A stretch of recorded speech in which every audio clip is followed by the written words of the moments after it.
La UES se visualiza como un centro de docencia, investigación y orientación que aporta alternativas para el desarrollo del país. En su compromiso con la libertad y la democracia, crea espacios de diálogo. El análisis de los invitados es independiente al de la universidad.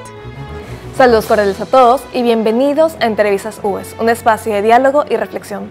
Soy Xiomara Dávila, economista graduada de la Universidad Espíritu Santo. Y en el programa de hoy analizaremos la situación actual de Argentina bajo la presidencia de Javier Milei. El 19 de noviembre de 2023, Javier Milei ganó la presidencia de la Nación de Argentina con un 56% de votos. Llega a la Casa Rosada en un momento crítico para el país, marcado por la ruina del kirchnerismo y el peronismo, en palabras de Milei, asumiendo el mando en medio de una compleja red de desafíos. Esos desafíos no solo abarcan aspectos económicos como los expuestos por el flamante ministro de Economía Luis Caputo, gasto público excesivo, déficit fiscal que supera el 5% del PIB, inflación interanual del 143% y una pobreza que supera el 40%, sino que también un equilibrio político delicado, en un escenario donde su gobierno carece de mayoría en ambas cámaras del Congreso. En el plano monetario, las reservas brutas del Banco Central se han desplomado y constituyen apenas 21.000 millones, mientras que el ingreso de divisas se encuentra en niveles históricamente bajos. Con respecto al desafío político, el predominio de la derecha en el grupo etario donde hasta hace unos años se imponía el peronismo da cuenta del descontento con las élites políticas establecidas y del debilitamiento del discurso progresista. Milei logró lo imposible: disputar parte del electorado del peronismo. En definitiva, el peronismo perdió poder en manos del descontento capitalizado por Milei. Ante un contexto marcado por desafíos económicos, sociales y políticos heredados, Milei ha implementado políticas audaces, incluyendo un enfoque estricto en seguridad, dirigido por la ministra Patricia Bullrich, que responde a los recortes económicos con una serie de medidas que permitan mantener el orden público. Citando: Argentina se ha convertido en un baño de sangre. Los delincuentes caminan mientras los argentinos de bien se encuentran encerrados tras las rejas. El narcotráfico se apoderó lentamente de nuestras calles, en palabras de Milei. El discurso poco convencional de Milei y su enfoque directo en la comunicación con el público se destacan como rasgos definitorios de su presidencia. De esta manera, Milei ha logrado levantar pasiones y preocupaciones. Por ende, en este contexto de incertidumbre y esperanza, nos preguntamos: ¿las ideas de Milei serán capaces de superar los obstáculos heredados y de conducir a Argentina hacia un nuevo camino de prosperidad y estabilidad? Para abordar ese tema, el día de hoy me acompaña la economista Paola Icaza, coordinadora del Centro de Estudios Económicos y Sociales para el Desarrollo, CESDE. Junto a ella, entrevistaremos al economista Alberto Ajic, director general de la Facultad de Posgrado de la UES, y a la politóloga Yanina Mondino. De esta manera, buscamos obtener una visión clara del impacto de las políticas de Milei y las posibles trayectorias para Argentina en este periodo crítico. Economista Ajic, Yanina, muchas gracias por acompañarnos. Paola, gracias por acompañarme en la conducción de este programa. Muchas gracias a ti, Xiomara. Economista, iniciando esta conversación, pongamos sobre la mesa la retórica desafiante de Javier Milei y su postura política no convencional. Claramente, esta retórica ha captado la atención de un electorado cansado, harto, fastidiado. Bajo este contexto, ¿cómo define usted el perfil político de Javier Milei? Bueno, al agradecer por estar acompañado de tres ilustres damas en este panel, que me parece sobre un tema interesantísimo, debo decir que el perfil político de Javier Milei es el de muchos candidatos que se visten de un ropaje de protesta, que representan una opción en contra de los partidos establecidos, que representan una opción en contra del establishment, ante un electorado que universalmente, no solo en Latinoamérica, sino en todas las democracias occidentales, está cuestionando muchísimo la democracia, está cuestionando muchísimo el sistema político y que por lo tanto abre espacio para estos desafiantes candidatos que representan, digamos, el anti-establishment. Trump,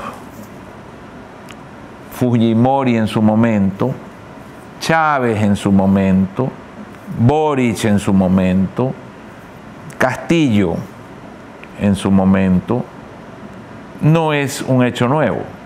Correa en el Ecuador, es decir, candidatos que buscan decir que no tienen nada que ver con el establishment político. Dentro de ese espectro hay unos cuerdos, hay unos que no son cuerdos, hay unos que son izquierdistas, hay otros que no son izquierdistas, pero representan lo mismo, el anti-establishment, y captar el agotamiento, el aburrimiento de la gente respecto de los políticos tradicionales. Yanina, ¿qué expectativas tiene el electorado de Milei, especialmente considerando las experiencias de las últimas décadas, considerando el kirchnerismo y el hartazgo del que hablaba Xiomara hace un rato? Bueno, muchísimas gracias por la invitación, un placer estar con ustedes.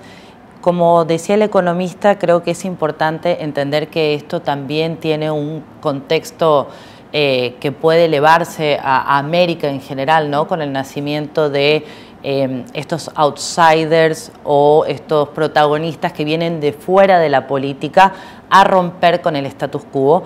Yo creo que el electorado es uno de los puntos fundamentales para poder entender por qué ganó Milei.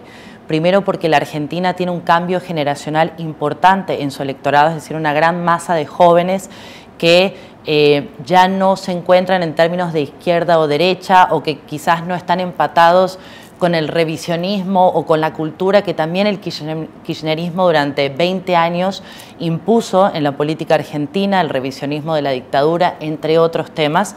Este electorado nuevo es un electorado que empató con las ideas de libertad de Milei, esta libertad que va en producir, en movilizarse, en poder aspirar a una Argentina que hace 100 años, como dice Milei, era pujante. Estas ideas tuvieron acogida en este segmento, que es un votante mucho más líquido, y también me parece que es importante entender que Juntos por el Cambio, que era la otra opción opositora al gobierno kirchnerista o a la propuesta de Sergio Massa, era también parte de la casta para un gran segmento del electorado que eligió a Milei. ¿Qué quiero decir con esto?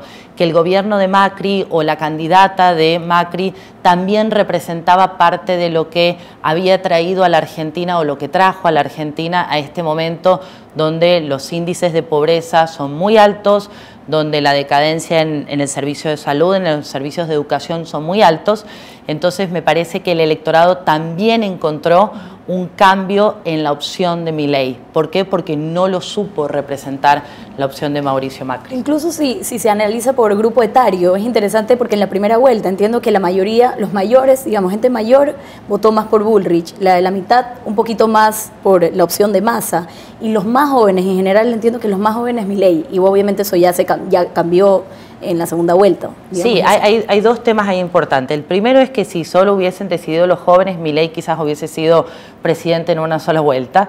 Y el segundo es que por primera vez en los últimos 40 años el peronismo tuvo un competidor en las clases bajas, ¿sí? En las clases económicas bajas. ¿Por qué? Porque, claro, Juntos por el Cambio siempre ha estado en la clase media y en la clase media alta o la clase alta.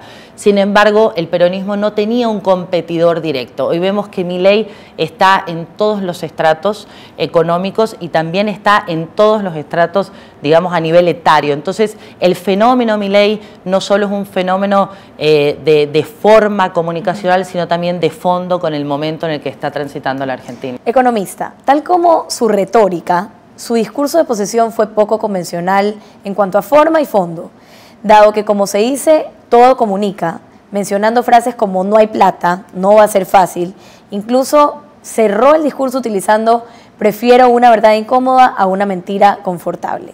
Esta honestidad cruda es impopular en el ámbito político. ¿Qué interpretación le da usted a su intervención? Bueno, yo no veo problema en ser sincero, porque cuando tuve que hacer campaña en 1992, repetía en plazas, en tarimas, en televisión y en todas partes que los subsidios iban a suprimir. Porque hay que decirle a la gente lo que tiene que oír, no lo que quiere oír. El discurso de Milei 9 veces dijo, 9 veces, no hay alternativa al ajuste. Por lo tanto, el discurso estuvo enfocado en decirle a la gente, te voy a meter un palazo porque no tengo alternativa. Y está tomando las medidas sin que nadie le pueda decir mentiroso, cínico, desgraciado. No, él lo dijo, lo voy a hacer. Y está haciendo lo que dijo que iba a hacer. Y eso es una gran ventaja para un gobernante. Parte de la crisis de los políticos tradicionales, parte de la profunda crisis en que viven las democracias de Occidente, todas, en mayor o menor grado, es eso. ¿Qué pasó con Aznar? Aznar dijo, jamás pactaré con los independentistas. Llegó y pactó con los catalanes. ¿Qué dijo Bush? Read my lips, no more taxes. Y elevó los impuestos. O sea, las campañas políticas se vuelven un ejercicio de decirle a la gente lo que quiere oír, no lo que debe oír, no lo que va a pasar. Entonces viene la gran desilusión. La gente podrá desilusionarse muy rápido con Milei. Y si uno estudia lo que está pasando con las democracias latinoamericanas, ve la fantástica velocidad con la cual se desgastan los regímenes. Boric está en soletas, Petro está en soletas, a Guillermo Lasso se le cayó la popularidad en picada después de la vacuna, Castillo en el Perú cayó en picada en su ejercicio presidencial. Entonces esto no es una cosa rara, puede caer, pero no será porque la gente le diga mentiroso, será porque los efectos de lo que haga, la campaña de comunicación, la oposición, lo que sea, pero no por la inconsistencia de el decir y el hacer. Economista Hick, el simbólico uso de una motosierra por Javier Milei durante su campaña y su posterior decisión de eliminar ministerios en lugar de reformarlos ha sido una declaración contundente.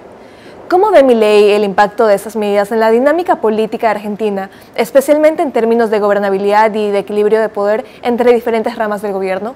¿Y qué respuestas espera de otros actores políticos a estas reformas estructurales? Es que no hay otra opción que quitar grasa. No hay otra opción que quitar grasa. Habrá oposición de sindicatos. Tú debes ser mucho más experta que yo en los sindicatos y nos contarás la historia. Pero en la Argentina los sindicatos son dueños, por ejemplo, de los ahorros de los trabajadores, los manejan. O sea, el poder de los sindicatos es enorme. ¿Ya? Y habrá reacciones, porque cada vez que se hace algo que toca intereses, habrá reacción. ¿Cuál es la habilidad política y comunicacional de Milei para manejarse ante eso? No lo sé. Yo pues no he sido un fan de Milei en función de que ciertas declaraciones de él me hacen dudar a veces de si está mentalmente tranquilo.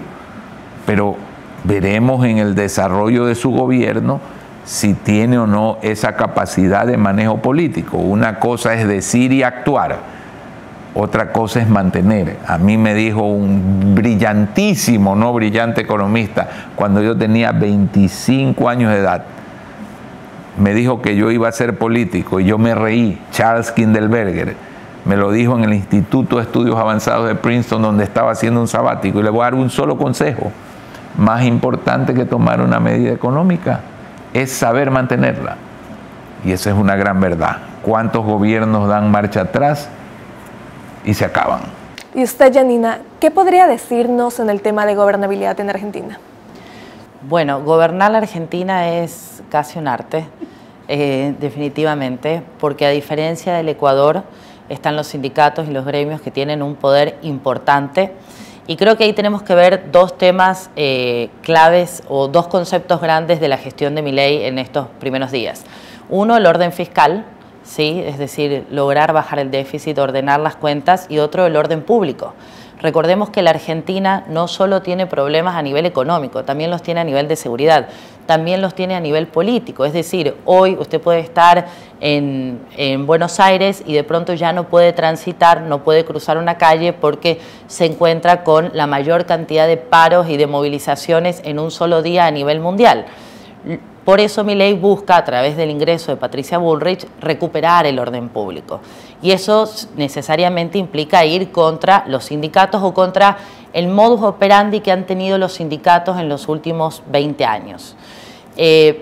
Los sindicatos son importantes porque son un nexo con una población que está absolutamente en todo tipo de necesidades. Por eso Sandra Petovelo dijo que se va a eliminar, la ministra de Capital Humano, se va a eliminar este certificado de presencialidad, que es un poco el cheque en blanco que tienen los sindicatos para sacar a la gente a las calles, ¿sí?, en contra de las medidas. Se espera esta semana una movilización importante y por tanto creo que esa va a ser una prueba de fuego para Bullrich y para Milei para decir si se puede hacer lo que decimos que se puede hacer, porque finalmente los otros no lo quisieron hacer o no sabían cómo. Nosotros sí lo vamos a poder hacer, es decir, vamos a poder tomar medidas económicas que, como bien decía el economista, no son más que el ajuste, porque hay que eliminar, porque hay que reducir el gasto, pero también vamos a poder controlar la calle.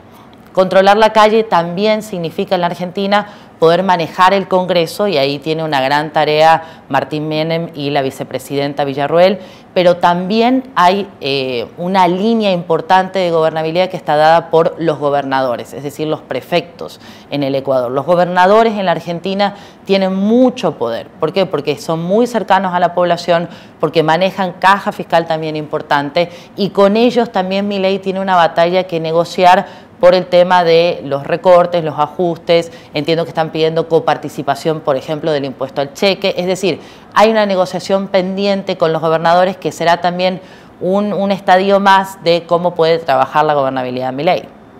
Yanina, Milei ha mostrado una clara admiración por Alberdi, Juan Bautista Alberdi, conocido como el autor intelectual de la Constitución argentina, y parece estar intentando volver a los principios fundamentales de la República. ¿En qué medida se inspiran las políticas actuales y futuras de Milei en las ideas de Alberdi?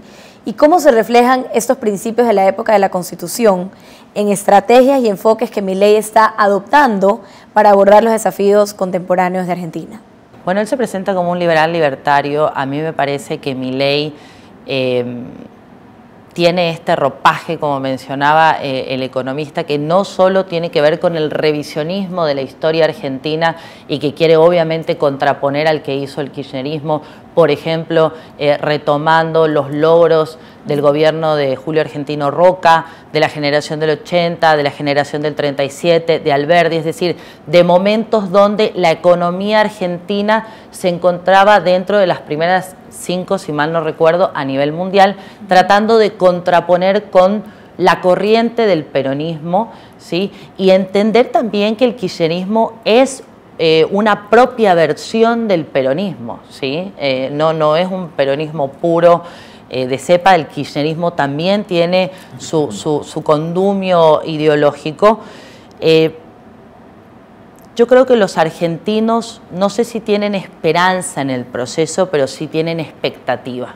Porque este fin de semana se hizo una encuesta muy importante a nivel nacional de la consultora Suban y Córdoba, donde dice que más de la mitad de la población está esperando entre 3 y 6 meses para ya empezar a sentir algo de alivio en lo económico, porque finalmente el reto más importante es el económico. El argentino tradicionalmente ha votado con el bolsillo, y en esta condición en la que se encuentra el país, la mayoría de los encuestados decían vamos a esperar hasta 6 meses para empezar a sentir un alivio. Me parece que las lunas de miel son cada vez más cortas, eso es cierto, pero lo que tiene Milei de cara es realmente muy complejo, muy difícil. Por tanto, la expectativa de los argentinos no es una esperanza, sino que es una expectativa de, bueno, acompañaremos en los próximos 180 días, en los próximos 90 días, a la espera de que se solucione la situación o que empiece a encauzarse. Ahora vámonos al plan económico. Economista, algunos comentaristas sugieren que el enfoque de Milei podría ser más gradualista de lo esperado debido a su acercamiento con Mauricio Macri. ¿Cómo evalúa usted la posibilidad de que Milei adopte un enfoque gradual? Pero antes de opinar de ese tema, quiero comentar algo que decía Yanina respecto a que gobernar la Argentina es un arte. Bueno, al igual que el Ecuador es casi un suicidio, porque la Argentina y el Ecuador comparten algo trágico: la incapacidad de sus élites de sentarse a hablar, ¿verdad? Una división, yo no hablo con el otro. Miremos a Colombia, miremos al Perú, miremos a Chile, miremos a Uruguay. Son países que han logrado unos acuerdos sobre metas fiscales, independencia del Banco Central. A nadie en Chile se le ocurre emitir lo que emitió Massa, pues. Y si Colombia, Perú, Chile, Uruguay, Costa Rica hubiesen estado dolarizados, a nadie se le habría ocurrido, como se le ocurrió a la Revolución Ciudadana, entregarle bonos al Banco Central para emitir ecuadólares. Porque aquí, al igual que en la Argentina, no tenemos acuerdos nacionales. Y ese es un gran problema en la Argentina. Entonces, si no hay acuerdos, desde lo político, me parece un suicidio el gradualismo. Y desde lo real, peor. Yo te hago una pregunta simple. Una persona muy querida, alguna amiga te viene y te consulta y te dice, bueno, tengo un tumor gravísimo y hay un doctor que me dice que me lo va a sacar en 24 pequeñas operaciones mensuales y hay otro que me dice que me lo va a extraer totalmente. ¿Cuál sería tu consejo? Totalmente. Entonces, ¿por qué tratamos de aplicar algo tan diferente a un tumor del tamaño del problema económico argentino o ecuatoriano? Cuando la situación es así, hay que cortar el tumor de raíz.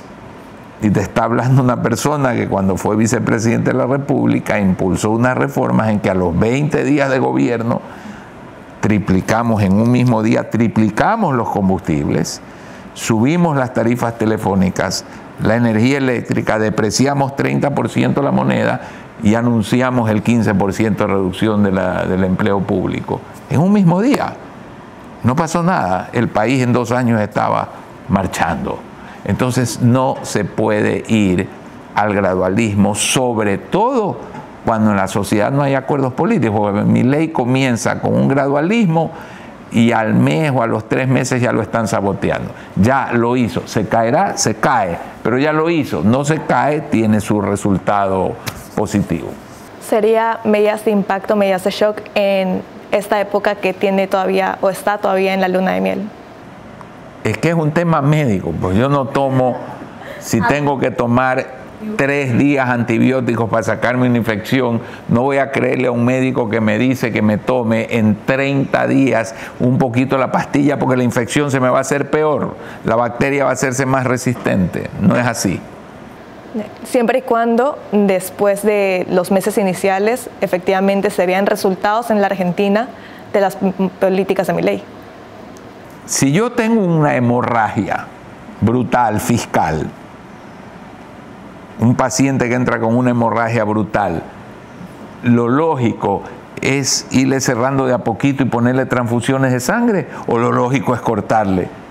Hay que cortarle la hemorragia. Le da gobernabilidad, porque si él corta de fondo la hemorragia, va a obtener gobernabilidad económica, sin dejar de decir que hay una inflación inercial que le va a pegar. Cuando el Ecuador dolarizó, el primer año de la dolarización ya estábamos dolarizados y la inflación todavía fue alta.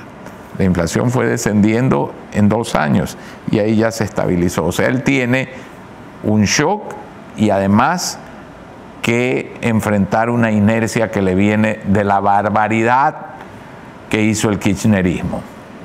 Yanina, Luis Caputo, el actual ministro de Economía de Argentina, en su más reciente discurso presentó una visión económica que incluye medidas drásticas como la dolarización. pero en los últimos días se ha dicho que la dolarización tiene un impedimento legal. Entonces, ¿qué alternativas tiene Argentina? Bueno, yo soy politóloga, no soy economista, así que me voy a permitir disculpas, pero a ver, me parece que lo primero, y en eso coincido, ¿cuál fue el error de Macri? El gobierno de Macri decidió hacer políticas de ajuste del segundo año hacia adelante y eso le costó también la reelección. Y no fue sincero desde el principio, y creo que él lo dijo en una entrevista que a él le gustaría, o lo dijo en un tuit, que a él le hubiese gustado decir lo mismo que dijo Milei el día que él asumió el poder.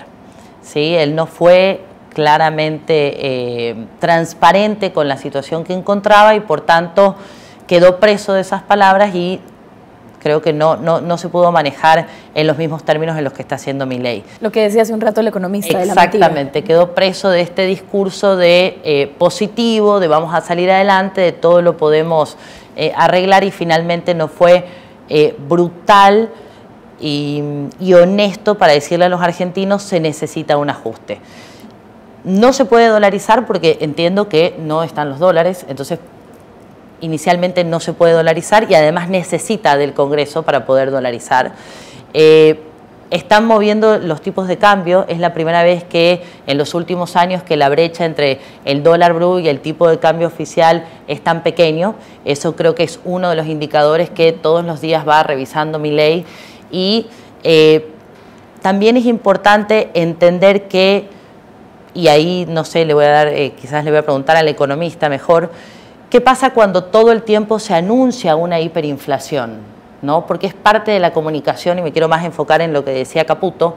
Caputo hizo una cadena nacional, anunció ciertas medidas económicas. La clase media entendió que el 60% de esas medidas quizás iban a un ajuste directo y no lo que se esperaba que era que el 60% del ajuste fuera a los políticos o a la casta. Creo que fue al revés, el 40% es para el ajuste a la casta o a los políticos o al Estado y el 60% a la clase media. Pero ¿qué pasa cuando todo el tiempo se anuncia que estamos a puertas de una hiperinflación? ¿No puede eso generar un efecto contrario? Porque la comunicación de ellos constantemente es estamos en la hiperinflación, estamos en la hiperinflación. ¿Y eso qué puede significar? Que la gente quiera sacarse los pesos de encima porque diga, bueno, finalmente si el gobierno lo dice, vamos a entrar a la hiperinflación.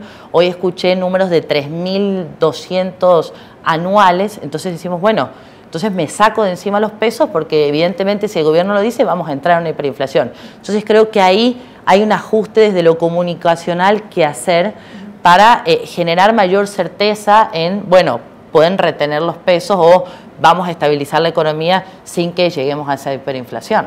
Economista, ¿usted quería comentar algo? Sí, no es lo mejor anunciar eso, porque hay una cosa que la economía estudia mucho, fue muy popular en la década de los 70 y 80, que son las expectativas racionales, ¿no? Que determinan la conducta de los agentes y por lo tanto pueden llevar a que esa misma expectativa sea un elemento inflacionario, ¿sí? No es la más feliz declaración. Economista, Milei ha dicho que al dolarizar va a quitar también el Banco Central. ¿Es viable mantener un Banco Central operativo que resista las presiones políticas en un país con un historial de intervención estatal en la política monetaria? A ver, la Argentina tiene un camino que es volver a la caja de conversión, pero con una pequeña diferencia a lo que hizo Cavallo, y es no tener pesos en circulación sino dólares. Panamá no es una dolarización como la gente cree. Panamá es una caja de conversión, pero no circulan billetes dólares, no circulan billetes balboas. Los balboas solo son moneditas como las que tenemos en el Ecuador, una fracción, sí, fraccionaria, la moneda fraccionaria, y una fracción, una parte de las monedas que circulan son emitidas localmente. Hay 90 millones de dólares en circulación de monedas fraccionarias ecuatorianas. Entonces, cuando no hay billete dólar circulando, no puedo en un día decir, bueno, se acabó y ahora es 3-1, porque no hay billetes. Claro. Y si uno va a mandar a hacer los billetes, ya la gente se entera y hay problemas. O sea, él podría darle esa vuelta, ¿no?, al tema de la dolarización. Ahora, ¿tiene Panamá un banco central? No. ¿Quién hace la función de la Cámara de Compensación y los grandes pagos? Un banco que se llama el Banco Nacional. Entonces sí es posible tener una dolarización sin banco central. Eso es posible. Lo importante, lo clave en una dolarización es que la plata de los bancos, que es la plata de la gente, esté afuera.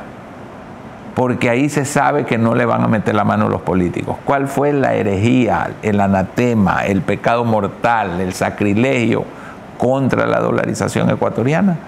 Cuando en el gobierno de la Revolución Ciudadana obligaron a los bancos que tenían la liquidez en el exterior, la gente estaba protegida, a ponerla en el Banco Central. ¿Y qué se hizo? Se le clavaron bonos al Banco Central, se sacó esa liquidez para gastarla.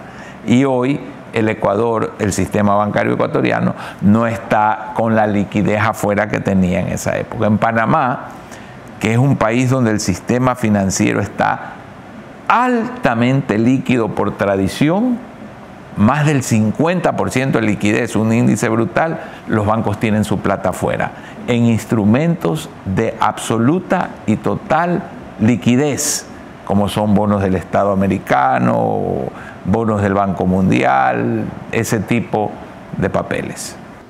Yanina, el gobierno de Javier Milei ha comenzado su mandato implementando una serie de medidas económicas y sociales significativas, como el aumento del 50% del bono de alimentación y otras políticas de impacto directo en el bienestar de los ciudadanos. ¿Qué desafíos anticipa que enfrentará el gobierno a medida que este periodo inicial de buena voluntad disminuya y las realidades de estas políticas comiencen a sentirse en la vida cotidiana de los argentinos? Bueno, la paciencia, lo que mencionaba antes, ¿no? Se hizo una encuesta donde la mayoría dice que esperará entre 3 y 6 meses para darle, digamos, esta luna de miel a Milei. Hay que entender que la devaluación y la inflación viajan más rápido que los aumentos y por tanto el deterioro en la calidad de vida se va a ver en cualquier momento. Es importante tener medidas de ajuste económico y llevarla con una compensación social, y ahí el Ministerio de Capital Humano tiene un trabajo importantísimo que hacer, y por supuesto tratar de eliminar los gerentes de la pobreza o los intermediarios, que son aquellos que trabajan con los sindicatos. Tratar de llevar adelante una comunicación uno a uno con el pueblo también es importante, no perder ese nexo. Creo que podrían ser algunas de las claves para que Milei pueda llevar al menos los primeros meses con tranquilidad. Yanina, ahora vamos a hablar del tema de seguridad.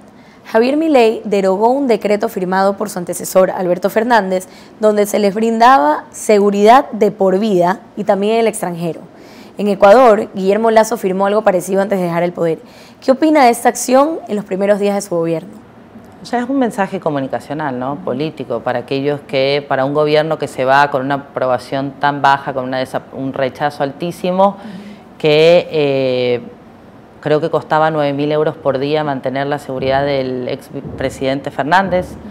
Una medida lógica y populismo comunicacional, si queremos llamarlo de alguna manera, y irreprochable por parte también de los mandatarios, que no entiendo, ahí, bueno, yo me dedico a la consultoría, no entiendo en esos momentos quién los asesora para poder firmar un decreto saliendo pidiendo seguridad. Es lógico que los mandatarios tengan un tiempo de exposición y una necesidad de seguridad, porque no es lo mismo la seguridad militar que la seguridad de cualquier empresa privada, eso se entiende, pero creo que hay momentos y no era el indicado. Por tanto, me parece que lo que hizo Milei era lógico.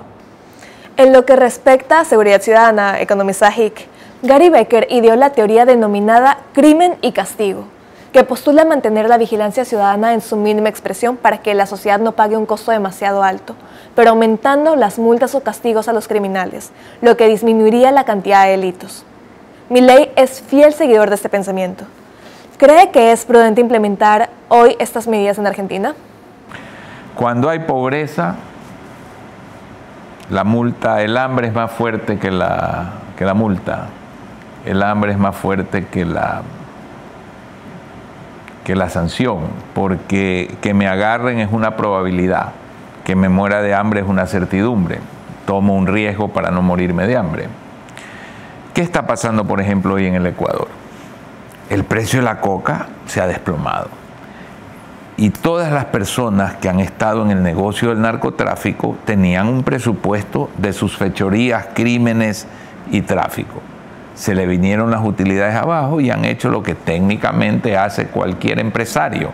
Diversifica su operación y ahora están en secuestro y en vacunas y en asaltos, porque van a necesitar un presupuesto. Entonces, la teoría de Becker, pues que tuvo, si mal no recuerdo, ganó un Nobel Becker, de Chicago, que hasta sacó por qué la gente tenía hijos en función del rendimiento económico. Todo tenía una explicación económica para Gary Becker, si lo recuerdo bien.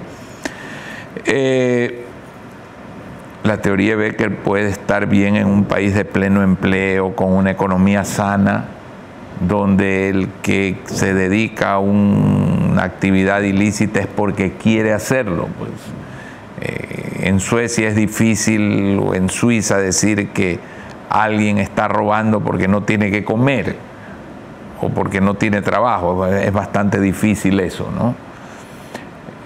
Yo no creo que eso aplica. En el Ecuador, si algo ha sido caldo de cultivo para la criminalidad, es el pésimo desempeño de la economía, que en vez de invertir ha regalado subsidios, ha despilfarrado dinero y ha producido pues pobreza. Subsidios que además son regresivos, que reafirman la pobreza, que garantizan la pobreza. No va a funcionar. Tomando en cuenta lo que menciona, economista, ¿cómo ve la efectividad de la medida de la ministra Bullrich ante las protestas? Recordemos que decía que quienes bloqueen las calles tendrán penalizaciones, como la suspensión de la prestación social. Bueno, yo creo que sí es una medida disuasiva para que la gente no salga. Eso está bien, pero creer que cuando hay una cantidad tan grande de gente dedicada al crimen, el aumento de la pena, digamos, no creo que sea la solución. Hay que corregir la economía, esa es la clave, generar oportunidades de empleo. Son programas integrales, tampoco esto quiere decir que no hay que tener mano dura, pues. Tampoco esto quiere decir que no hay que enfrentar a los... Sí, por supuesto, ¿ya? Pero vigilancia mínima, no, yo requiero vigilancia máxima para atraparlos, no es la mínima. Yanina, hace pocos días el gobierno oficializó el protocolo antipiquetes, una medida impulsada por la ministra de Seguridad, Patricia Bullrich, para impedir y reprimir la protesta social. ¿Considera usted que esta acción vulnera la democracia o la libertad de expresión? Bueno, lo que inicialmente decía, ¿no? Que para mi ley es importante retomar el orden a dos niveles, económico, fiscal y por otro lado el orden público. Si usted está en la ciudad de Buenos Aires y no puede transitar, si usted está en la provincia, si le cortan los puertos, si le cortan las carreteras, bueno, difícilmente se pueda producir. Entonces, hay que ver la ejecución de la medida, pero en la práctica no se está limitando un derecho, se están respetando dos, uno de la protesta y el otro a circular y producir. Entonces, veamos la ejecución de la misma, que es difícil, sí, y por eso decía que esta semana hay una prueba de fuego importante para Bullrich, para Petovelo, para Milei, para Petri. ¿Por qué? Porque cómo funciona este nuevo mecanismo. Hemos visto algunos videos, algunas fotos de gente manifestándose en las veredas, eso recibe apoyo. De hecho, una de las decisiones o los anuncios más valorados ha sido el de seguridad.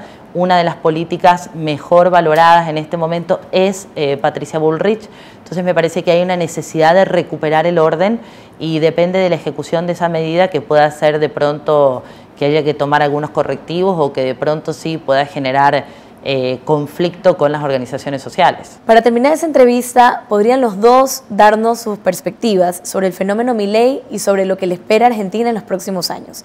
Janine, empecemos contigo. Bueno, me parece que el fenómeno Milei es un fenómeno propio de una época de muchos cambios, donde definitivamente hay mucha expectativa en juego, hay un electorado muy grande que son los jóvenes que han escogido esta nueva opción que representa a Javier Milei, que tiene un escenario muy complicado, muy difícil y que también no todo el comportamiento o no todo el desempeño que pueda tener su gobierno depende estrictamente de Milei. Creo que la clave va a ser mantenerse con la receta, porque si empieza a hacer gradualismo en el tema económico, es probable que por ahí empiece a filtrarse, digamos, la debilidad en la gobernabilidad del gobierno. Por tanto, bueno, por el bien de la Argentina, yo espero que realmente este sea el inicio de una época donde la Argentina pueda hacer frente a los desafíos que para nosotros son desconocidos. Hoy tenemos una Argentina, voy a cumplir 33 años y el otro día conversaba con unos amigos de aquí de Ecuador y les decía que cuando yo era pequeña la clase media todos los años estaba mejor, que la Argentina la recordábamos porque todos los años te podías comprar un carro nuevo, o porque te mudabas, o porque tus amigos estaban mejor, o porque conocías nuevos lugares. Esa Argentina se fumó, se desvaneció. Entonces, que Javier Milei pueda traer esperanzas y que pueda volver a generar oportunidades, que la Argentina sea ese país de oportunidades que siempre fue, creo que es el anhelo que tenemos todos los argentinos.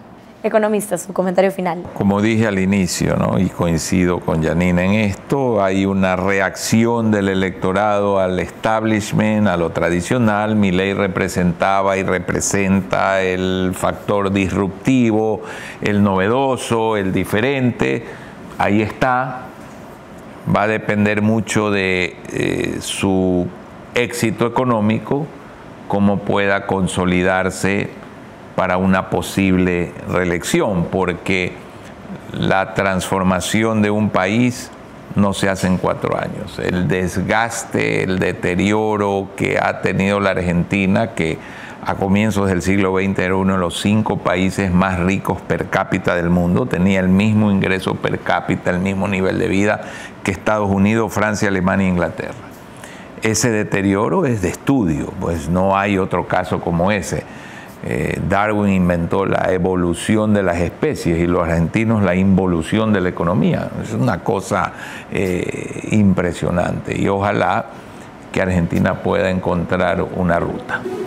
Economista Hic, Janina, Paola, muchas gracias por acompañarnos en el programa el día de hoy. Realmente ha sido un placer tenerlos a todos ustedes aquí. Y a nuestro público, muchas gracias y nos vemos en el próximo programa de Entrevistas UES.